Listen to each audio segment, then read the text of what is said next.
Almost 10 years ago, I started this YouTube channel, and in that first year of creating content, I purchased some stunning, what I thought were 10 out of 10 designer fragrances. So in this video, I thought it might be fun to revisit those 10 fragrances to find out if I think they're still good in 2026.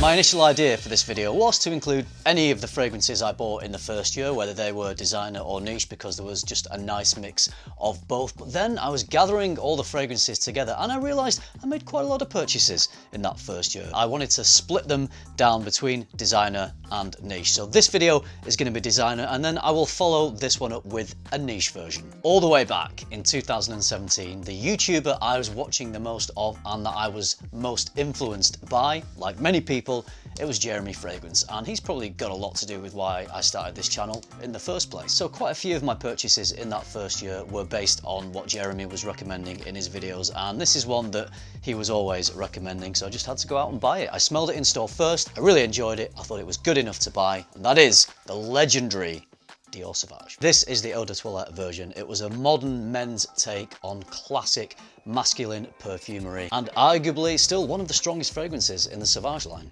The smell of this takes me back to that first year, the excitement of turning on my phone for the first time and talking to the camera. I was at the start of a journey. I didn't realise that it would be such a big journey. Memories of starting something new and taking a little bit of a risk and really enjoying doing that is tied up with the smell of this for me. I still think this is a really great fragrance. I still think it's a 10 out of 10 fragrance. I wear it now and then, but not as much as I used to, because it is worn by a lot of people. You do smell Savage a lot, and when you get further into fragrances, maybe you want to smell a little bit different to a lot of people. But if you take all that away, if you just take this for the fragrance that it is, this was a game changer. It's undeniably a modern men's classic. It's become iconic. This is certainly still good in 2026.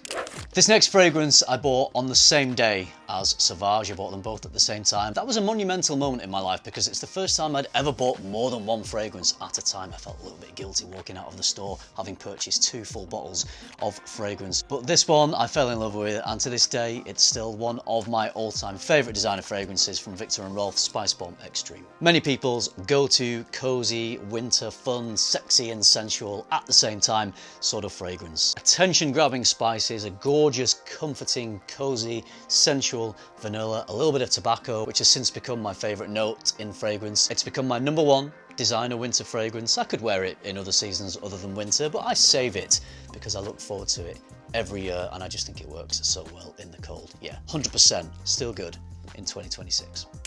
The next fragrance I bought was going up in price. I was getting a little more into the hobby, and I remember smelling this at Faro Airport in Portugal, smelling it on my hand on the plane all the way home, and it just blew me away. So I had to invest in a bottle from Tom Ford. It's Oudwood. To my knowledge, I think maybe one of the first fragrances that brought oud into the mainstream. It is an absolutely beautiful smell. Okay, I'm not saying that this is the oudiest of oud fragrances. I did say it brought oud into the mainstream, so it has to be very wearable, very accessible. I'm not even sure that real oud is used in it, but don't quote me on that. I don't want to get sued by anyone. But at the end of the day, it's just a name, and it's how this smells. And regardless of whether it's oud, real oud, or whether there's any oud detectable, I don't care, because the smell of Oudwood is incredible. Still love this as much as the day I bought it. I do really treasure this bottle.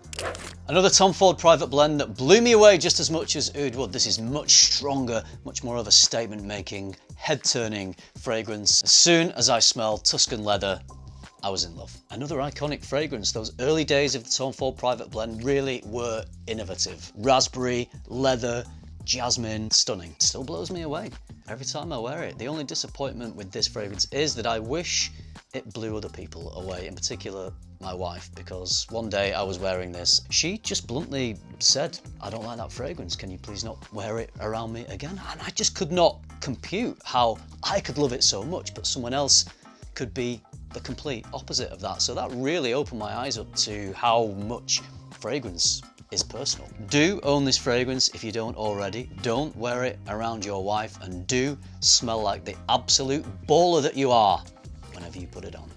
A much lighter fragrance next, pretty much opposite ends of the spectrum, but the first summer that I was making fragrance content was the summer of 2018, so I bought a few freshies because I wanted to discover them and create content around them. And one of the first fresh fragrances that I ever bought from Dolce Gabbana was Light Blue O Intense. Beautiful radiant citruses. Somehow they managed to capture a salty marine sea breeze in the bottle with those citruses. Beautiful stuff. Still one of my favorite designer fragrances. I would say this is one of my go-to casual summer scents. It's one that you can't go wrong with, and the familiarity that I have with it now because I've been wearing it for a few years, it's like having an old friend along with you, just in the form of a liquid in a bottle. Me and Dolce & Gabbana Light Blue O Intense, we go way back, and we're still friends to this day.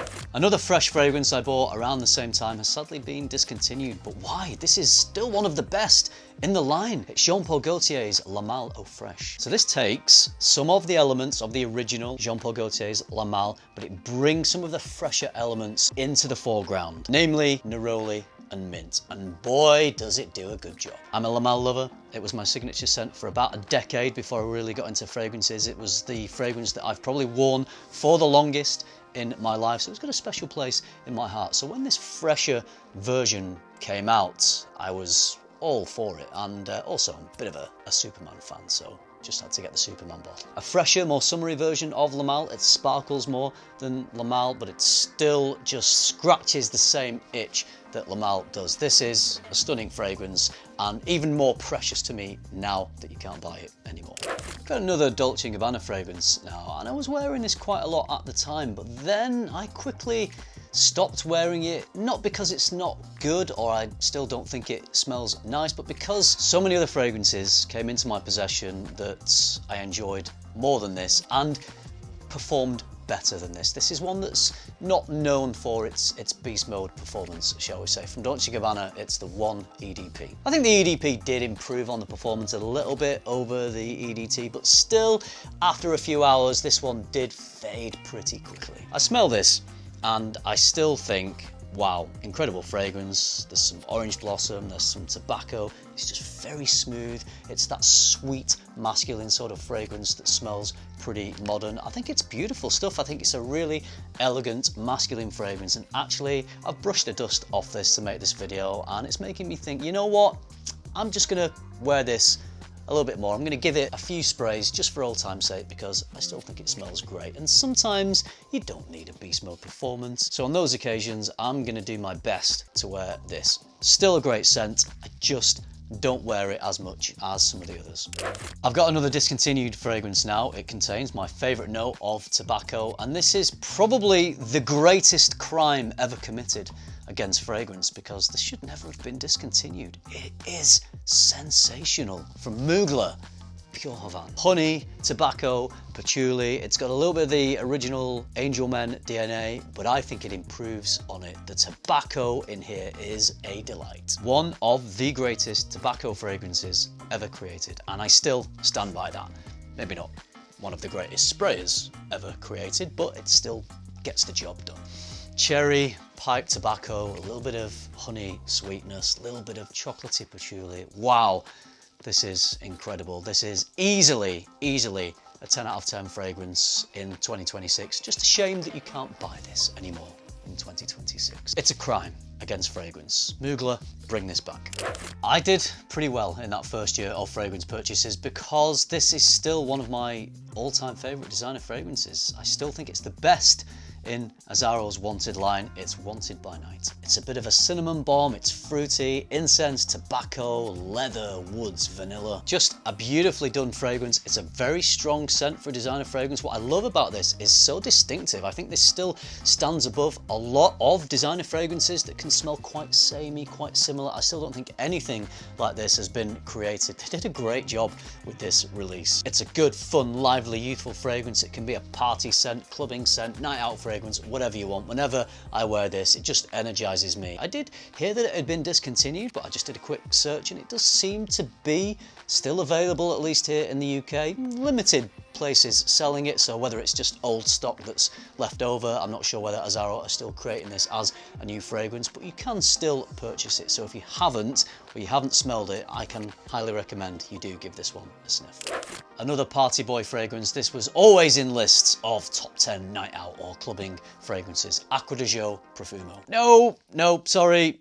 That was a different discontinued fragrance. This is Code Proffumo. I love these old Code bottles. They just fit in the hand so well. They were unique, distinctive, but they've done away with that and put them in a new bottle design, which is fine, but I still love these ones. Spicy, fruity leather. This is a great fun fragrance, but it's got some attitude, it's got some backbone, which I really love about it. Sadly, discontinued in this current form and certainly no longer available to buy in this bottle, but here's a little tip for you. The latest Code EDP is not what the Code EDP used to be when it was in this style bottle. They've changed it, so Code EDP now confusingly smells very similar to this. So they kind of rebooted this old Code Proffumo in the EDP. So if you never smelled this, go and smell Code EDP, which is this one in this bottle. Yeah, I know the bottle's not quite as nice. Still a really nice bottle, but you can't beat this one for me. So if you want to know what this smells like, then go and give this one a sniff. And if you like it, then you can buy this one today. So yeah, definitely still good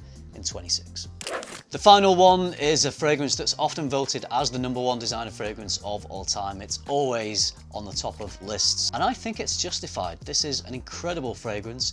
It's another iconic modern men's masculine masterpiece. Try saying that 10 times in a row. I'm certainly not going to do it. Anyway, Dior Intense. It was the original Dior that paved the way for this beautiful, masculine, lipsticky, iris sort of smell. But Intense actually did intensify things a little bit, and it added some more depth and a bit more attitude. Compared to Dior, it's got a bit more of a chocolatey cacao smell, and I think that just gives it a little bit more structure. It makes it a great evening fragrance. Dior, great casual daytime fragrance. This is the evening one. This is where you really want to make your mark. It's very sexy, very sensual, very masculine. It just ticks all the boxes, and I just think it is a modern masterpiece. Undeniably still an amazing fragrance in 2026. And the fact that this is now 15 years old and still consistently at the top of best ever designer fragrance lists, I think that just proves this is genuinely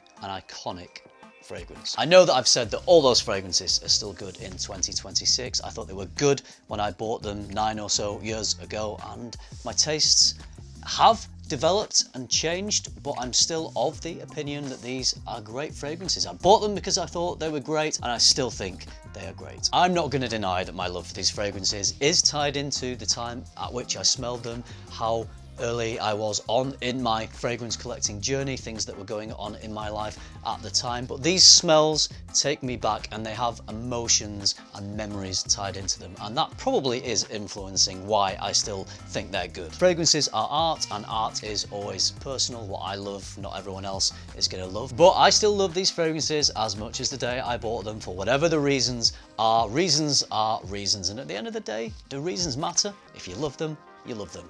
And I love these. Thank you for watching this video. I hope you enjoyed taking a little trip back down memory lane, and if you've not tried any of these fragrances, maybe it's put a few recommendations onto your radar. If you like the video, please give it a like, subscribe if you haven't already, and if you do all that, I'll see you in the next one.